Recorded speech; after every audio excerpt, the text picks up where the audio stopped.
নির্বাচন commission SIR শুরু করার পরই প্রশ্ন উঠেছিল প্রক্রিয়া নিয়ে। পশ্চিমবঙ্গে এসআইআর নিয়ে প্রশ্নের মুখে পড়েছিল কমিশনও। কমিশনের করা এসআইআর প্রক্রিয়ার বৈধতা নিয়ে মামলা হয়েছিল সুপ্রিম কোর্টে। প্রশ্ন তোলা হয়েছিল, নির্বাচন কমিশনের কি এসআইআর পরিচালনা করার ক্ষমতা রয়েছে? এসআইআর এর উদ্দেশ্য কি বৈধ ও যুক্তিসঙ্গত? এই প্রক্রিয়ার মাধ্যমে কি জনপ্রতিনিধিত্ব আইন এবং সংশ্লিষ্ট নিয়মাবলীর পরিপন্থী? সংবিধান ও আইন দ্বারা প্রদত্ত ক্ষমতা প্রয়োগের ক্ষেত্রে নির্বাচন কমিশন কি নির্দিষ্ট তথ্য বা নথি চাওয়ার ক্ষমতা রাখে? বুধবার মামলার রায়দানে প্রধান বিচারপতি সূর্যকান্ত, বিচারপতি জয়মাল্য বাগচি ও বিচারপতি বিপুল মনুভাই পঞ্চলির বেঞ্চ সাফ জানিয়েছে, সংবিধানের অনুচ্ছেদ 224-1 কমিশনকে যে সাংবিধানিক দায়িত্ব দিয়েছে, এসআইআর সেই দায়িত্বকেই কার্যকর করেছে এবং তা আইনসম্মত সীমার মধ্যেই রয়েছে। কমিশন তার আইনগত ক্ষমতার বাইরে গিয়ে কাজ করছে এমন বলা যায় না।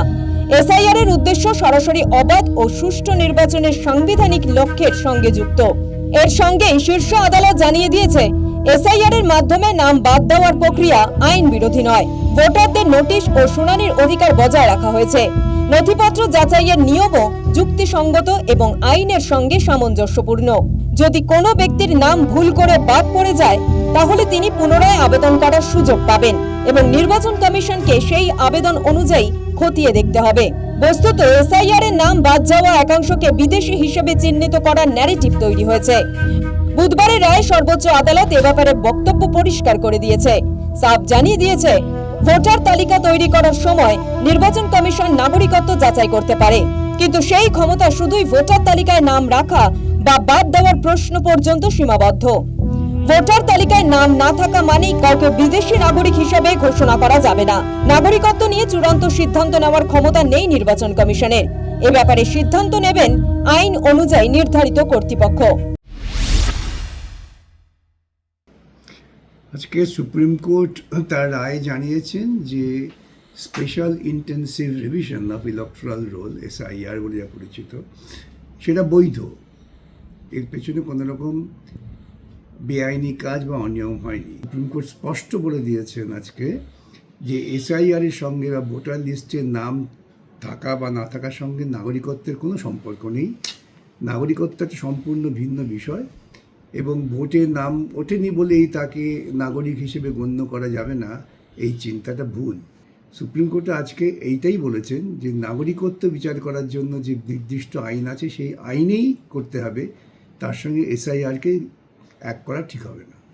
মহামান্য সুপ্রিম কোর্ট নির্দিষ্টভাবে বলে দিয়েছেন যে এসআইআর যেটি রিপ্রেজেন্টেশন অফ পিপলস অ্যাক্টে করা হচ্ছিল সেটা সাংবিধানিকভাবে বৈধ এবং এই যে রিপ্রেজেন্টেশন অফ পিপলস অ্যাক্টে ভোটার তালিকায় নাম উঠবে কি উঠবে না তার জন্য যে স্পেশাল ইন্টেন্সিভ রিভিশন করা হচ্ছিল সেটা কখনোই নাগরিকত্ব প্রমাণ করে না। কিন্তু এই যে এসআইআর করার ফলে একজন মানুষ তিনি নাগরিক কি নাগরিক না এর বিষয়ে এনকোয়ারি কিন্তু নির্বাচন কমিশন করতে পারে, কিন্তু সেটাই নাগরিকত্বের কনক্লুসিভ প্রুফ হতে পারে না এবং সেক্ষেত্রে একজন তিনি ভোটার নন তার মানে এই নয় যে তিনি নাগরিক নন, এটা প্রমাণিত হয়ে গেছে।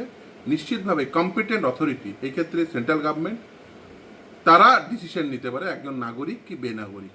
ফলে কম্পিটেন্ট অথরিটি একমাত্র ডিসিশন নিতে পারে। এসআইআর এর ফলে যাদের নাম ডিলিট হয়ে গেছে তারা যে নাগরিক নয় এটা একেবারেই প্রমাণিত নয়, কিন্তু এই বিষয়ে ডিসিশন কম্পিটেন্ট অথরিটি নিতে পারে যে একজন নাগরিক বা বেনাগরিক। উল্লেখ্য, এসআইআর প্রক্রিয়ায় বারে বারে অভিযোগ উঠেছে ইচ্ছাকৃতভাবে নাম বাদ দেওয়ার। বুধবারের রায়ে সুপ্রিম কোর্ট জানিয়েছে, নির্বাচন কমিশন এমন নথি চেয়েছে যা সাধারণ মানুষের কাছে থাকার কথা। তুলনায় এবার আরো বেশি ধরনের নথি গ্রহণ করা হচ্ছে।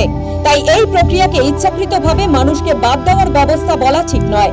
এই প্রক্রিয়া এখনো আইনের সীমার মধ্যে রয়েছে এবং এতে ভোটারদের মৌলিক প্রক্রিয়াগত অধিকার রক্ষা করা হয়েছে।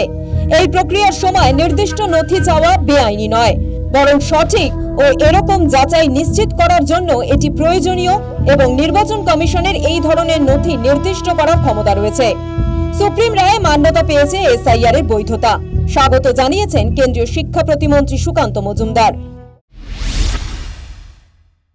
দেখুন, এসআইআর তো বহু বছর ধরে হচ্ছে, আজকে তো নতুন নয়। তো স্বাভাবিকভাবে সুপ্রিম কোর্টের এই রায়কে আমরা স্বাগত জানাচ্ছি। এসআইআর তো বৈধ বলেই তো এত বছরের পর বছর ধরে এসআইআর হয়েছে। 1950 পর থেকে শুরু হয়েছে এসআইআর এবং বারবার হয়েছে সেটা। আমরা সেই এসআইআর এবার দেখলাম সময়ের সাথে সাথে এসআইআর নিয়মও পরিবর্তন হয়েছে, কারণ সময়ের সাথে সাথে নতুন চ্যালেঞ্জেস আমাদের সামনে আসে, নির্বাচন কমিশনের সামনে আসে। তো স্বাভাবিকভাবে নির্বাচন কমিশন সেই চ্যালেঞ্জেসগুলোকে কিভাবে মোকাবিলা করা যায় তার প্রাবধান, তার ব্যবস্থা এসআইআরে রেখেছেন। সুপ্রিম রায়কে স্বাগত জানিয়েও এরাজ্যের এসআইআর এর প্রক্রিয়ায় নাম বাদ যাওয়া নিয়ে ফের মুখ খুলেছে তৃণমূল। প্রশ্ন তুলেছে, কোন প্রক্রিয়াটা ঠিক?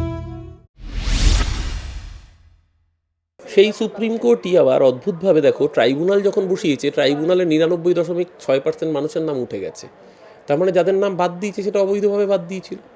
তো সুপ্রিম কোর্টের এটা যদি সত্যি হয় তাহলে ওটা তো মিথ্যে হয়ে যায় না। এসআইআরে যে 27 লক্ষ মানুষের নাম বাদ দিয়েছে তার সরাসরি বেনিফিট পেয়েছে 35টা বিধানসভা কেন্দ্রে, যার জন্য বিজেপি জিতেছে। এবং এটা তো কিছুটা ম্যানিপুলেশনে জেতা, সেটা তো তাতেও বিজেপির জয়টা আটকাতো না। বিজেপি 148 মেজরিটি পেয়েছে, কিন্তু বাড়তি যে সিটগুলো পেয়েছে সেটা কিন্তু এসআইআর এর জন্য বিজেপি লাভবান হয়েছে। রাজ্যে নির্বাচনের আগে থেকেই এসআইআর কে অবৈধ ঘোষণা করেছিলেন তৎকালীন মুখ্যমন্ত্রী মমতা বন্দ্যোপাধ্যায় এবং শাসক দল তৃণমূল। নির্বাচনের ফল প্রকাশের পরেও এসআইআর কে কাঠগড়ায় তোলা হয়েছিল। রাজনৈতিক মহল মনে করছে সুপ্রিম রায়ে এসআইআর সংক্রান্ত যাবতীয় বিতর্কের অবসান হলো। News time.